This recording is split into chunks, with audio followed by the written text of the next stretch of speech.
In 1966, Valerie Percy was just 21 years old when she went to bed one night and never woke up.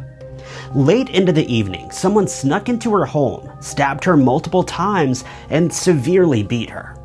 Her stepmother witnessed the killer as he escaped, but the unidentified man has never been caught, and the case remains unsolved.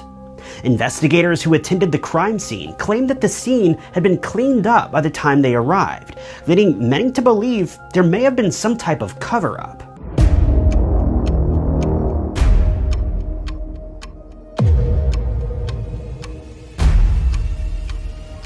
Welcome to True Crime Stories. My name's Ty Knotts. If you like true crime documentaries like this and want to see more of them, be sure to hit the subscribe button so that you'll be notified for all of my future uploads. It's free and will keep you up to date with all of the latest true crime stories. It was September 18th, 1966. Valerie Percy had recently graduated from Cornell University and had come back home to help her father with his election campaign. Her father, Charles Percy, was a candidate for the U.S. Senate and was in the middle of his campaign when his career would suddenly be cast aside after his daughter was caught up in a real-life horror story unlike anything he had ever seen. In the early morning hours of a quiet Sunday morning, the entire Percy family had been asleep in their lakefront mansion near Chicago, Illinois. Lorraine Percy, Charles's wife and Valerie's stepmother, was awoken in the middle of the night by the sound of someone moaning. She got out of bed and wandered around the house, making sure everyone was all right. As she drew closer to Valerie's room, she noticed a dim light shining through the doorway. When she stepped closer, there was an unidentified man hovering over Valerie's bed. It was then that she realized Valerie was covered in blood, causing Lorraine to let go of an audible gasp. As she did this, the killer, who'd been shining a flashlight on Valerie's body, turned and aimed the light directly in Lorraine's eyes, causing her to temporarily go blind. The killer then ran past her and down the stairs of the home, straight out the front door. Lorraine immediately ran back to the bedroom and woke up her husband, and they set off the alarm in the family's home. Multiple neighbors woke up to the sound of the alarm, but no one saw the criminal flee from the home. Lorraine was the only person who managed to get a good look at the intruder, though because she'd been blinded at the most important moment of the crime, she could only provide vague details of what the man looked like. She knew that he was wearing a checkered shirt, had dark hair, and was around 5'8", but beyond this, she couldn't give crime scene investigators any further clues about the man's description. From the very beginning of the investigation, crime scene investigators couldn't understand why the crime had even been committed. Nothing had been stolen from the home, nothing had been broken or tampered with, and the position of Valerie's body didn't indicate that she'd woken up in the midst of a robbery either. It appeared as though the attack was targeted specifically at Valerie, as she'd been the only one harmed and the killer had run directly past her stepmother without so much as laying a hand on her. Judging from the wounds that Valerie had received, investigators determined that she'd been attacked while she was sound asleep. She had then been repeatedly stabbed to finish the job. The crime would have taken just a matter of seconds. About 5 minutes after the Percy family had sounded the alarm, one of the family's neighbors received a knock at the door.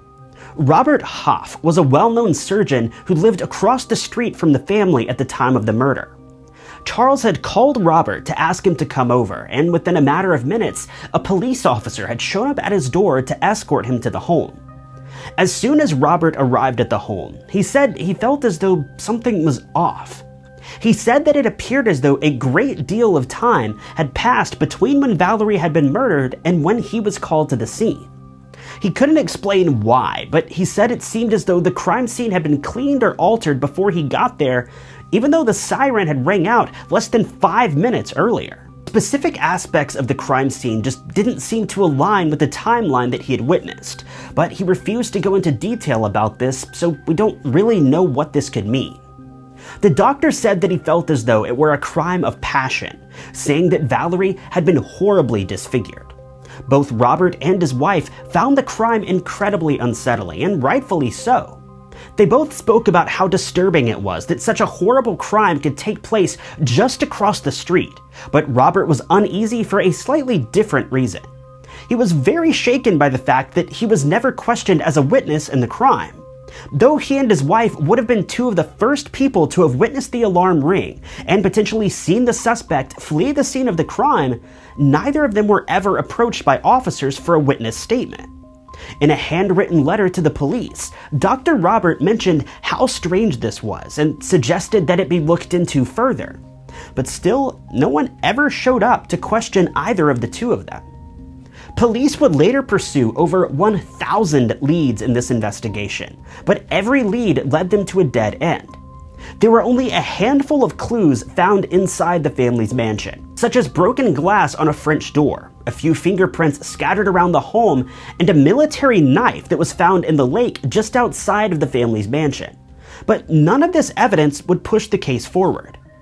Another major issue with this investigation, and likely the main reason that it's become a cold case years later, is that police have never released any information to the public, and I do literally mean that they've released nothing.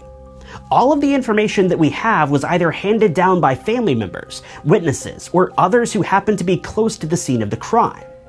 As far as police and detectives are concerned, their lips are sealed, and so are the case files. The case has been kept under such tight wraps that 50 years later, the local authorities have found themselves in the midst of a small-scale lawsuit. An out-of-state attorney filed an appeal with the courts to request that the case files be made public after such a long period of time. However, a Cook County judge explained that there's no reason that these files should ever see the light of day, claiming that revealing any of the additional information would jeopardize the investigation and thwart the efforts of authorities, even though it's been 50 years and they've yet to put anyone behind bars. The judge did reveal that police have tens of thousands of case files compiled from the years spent researching this case, but nothing has brought them any closer to solving the crime. One detail that seems particularly interesting is that Valerie's twin sister Sharon has also been outspoken against the release of the cold case files as recently as 2016. She says that releasing the details of the investigation would compromise the privacy of her family.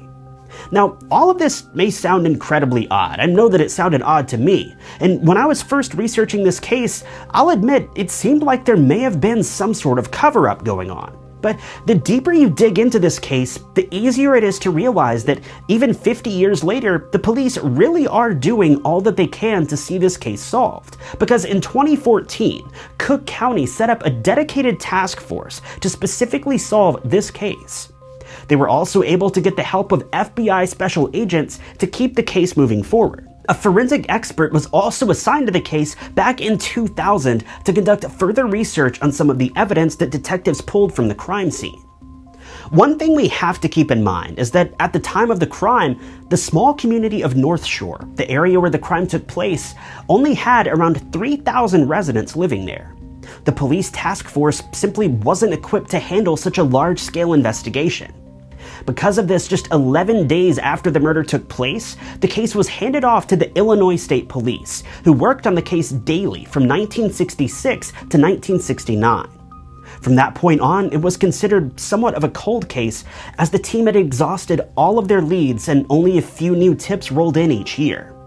It would be 2002 when the case was given back to the North Shore community, and virtually no progress has been made since then. We don't specifically know why officers are having such a difficult time solving this case. After all, they managed to find fingerprints of the killer, and they may have even found the murder weapon near the family's home in the lake. But still, for some reason, the killer has evaded justice for all this time. And as time rolls on, it's becoming more and more likely that the perpetrator may never be caught. In all reality, the killer may be dead by now, but that doesn't mean that the family doesn't still deserve justice for what happened to Valerie Percy. So I wanted to end this video on a much lighter note and thank you guys for all of your kind words and prayers for my dad while he's been in the hospital. He was finally able to check out of the hospital yesterday, and he's now at home on medications, and he's doing remarkably well so far. He's been fighting this illness for about a year now, so it'll take time before we know for sure if he's truly better after all of this, but it's been incredibly encouraging to hear from you all, and I can't explain to you how much all of us appreciate it. But that's the video for today, you guys. If you want to see more true crime documentaries just like this one, be sure to hit that like button and subscribe. You can even ring the notification bell to get updated about all of my future videos. But my name is Ty Knotts. You guys have been lovely, and I'll catch you in the next video.